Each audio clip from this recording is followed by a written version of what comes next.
नमस्कार, V news में आपका स्वागत है और मैं आपके साथ विवेक। आइए नजर डालते हैं आज की कुछ खास खबरों पर। वी न्यूज परिवार की ओर से आप सभी को दीपावली की ढेरों शुभकामनाएं। Happy Deepavali and happy new year.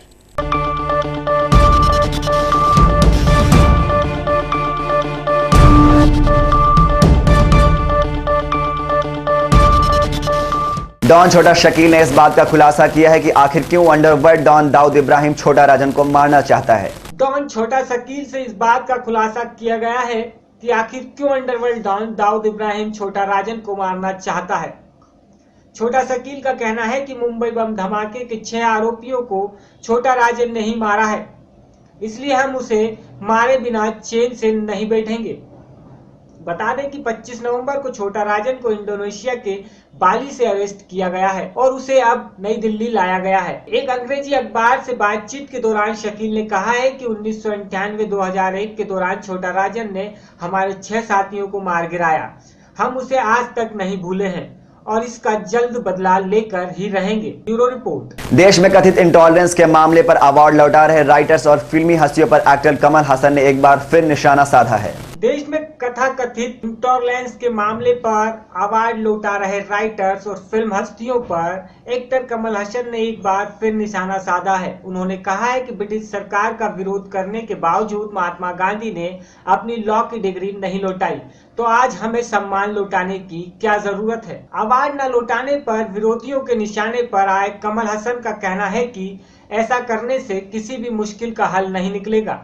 उन्होंने कहा कि गांधी जी ब्रिटिश सरकार के खिलाफ खड़े हुए, पर उन्हें कानून की डिग्री एक अंग्रेज ने दी थी, तो क्या उन्होंने डिग्री वापस कर देनी चाहिए। आप अवार्ड लौटाकर क्या हासिल करना चाहते हैं। शनिवार को अपना 61वां बर्थडे मना रहे कमल हसन ने कहा, जो सम्मान मुझे मिला है वह सरकार ने नहीं दिया, यह सम्मान जूरी ने दिया है। मैं उनकी बेइज्जती नहीं कर सकता।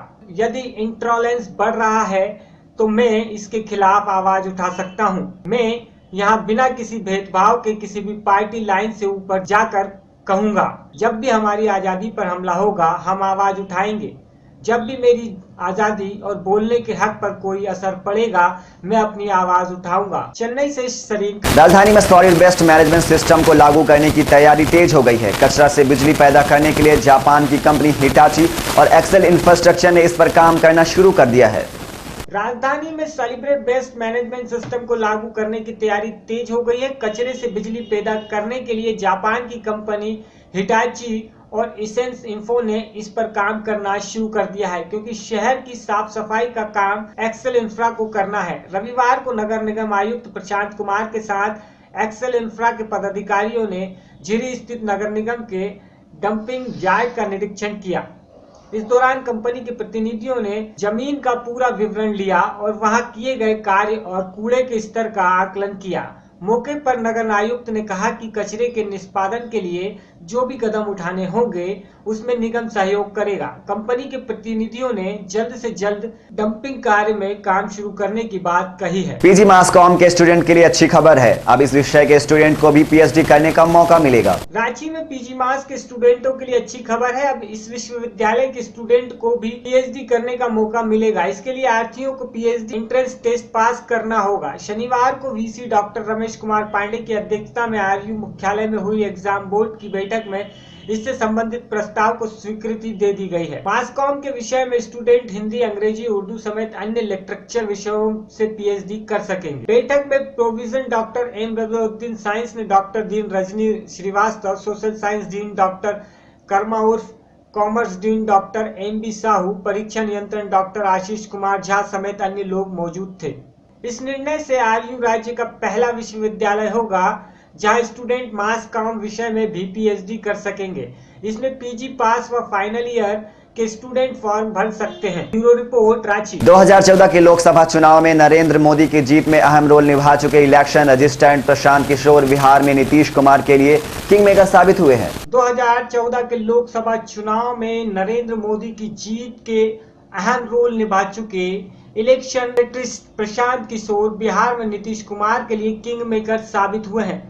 बिहार असेंबली इलेक्शन में जेडीयू, आरजेडी और कांग्रेस के महागठबंधन के कैंपेन की कमान प्रशांत किशोर के ही हाथों में थी। पिछले साल दिसंबर में मोदी और बीजेपी का साथ छोड़कर नीतीश से जुड़े प्रशांत किशोर ने कहा है कि बिहार इलेक्शन के रिजल्ट हमारे अनुमान के मुताबिक आए हैं। रविवार को प्रशांत किशोर नीतीश कुमार के साथ उनके सरकारी आवास पर अन्य मार्ग पर दिखाई दिए। खबर है कि प्रशांत जल्द ही पश्चिम बंगाल के सीएम ममता बनर्जी से मिलने वाले हैं। पश्चिम बंगाल में अगले साल चुनाव होंगे। नई दिल्ली से संजय सिंह की रिपोर्ट। करनाल में आज उस समय एक बड़ा रेल हादसा होते होते टल गया जब सिग्नल फेल होने से चंडीगढ़ दिल्ली शताब्दी और मालगाड़ी एक ही ट्रैक पर आ गई। जानकारी के अनुसार शताब्दी एक्सप्रेस चंडीगढ़ से दिल्ली जा रही थी जबकि मालगाड़ी दिल्ली की ओर से आ रही थी।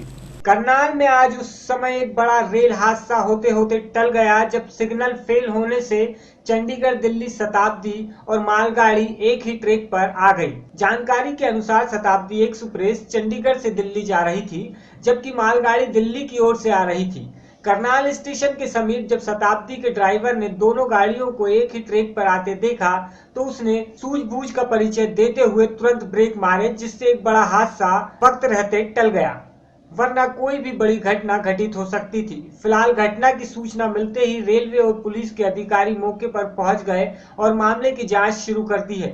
इस लापरवाही के पीछे तकनीकी कारणों की जिम्मेदारी माना जा रहा है। स्थानीय पुलिस के अनुसार कांटा फेल होने के चलते दोनों गाड़ियां एक ही ट्रैक पर आ गईं, लेकिन ड्राइवर की सूझबूझ से एक बड़ा हादसा टल गया। ये मिली है कि एक ही लाइन पर उधर से दिल्ली से मालगाड़ी आ रही है और चंडीगढ़ से शताब्दी एक्सप्रेस दिल्ली की तरफ जा रही है। तो देखो, ड्राइवर की सूझबूझ से इतना बड़ा हादसा टल गया जिसमें हज़ारों की जान जा सकती थी।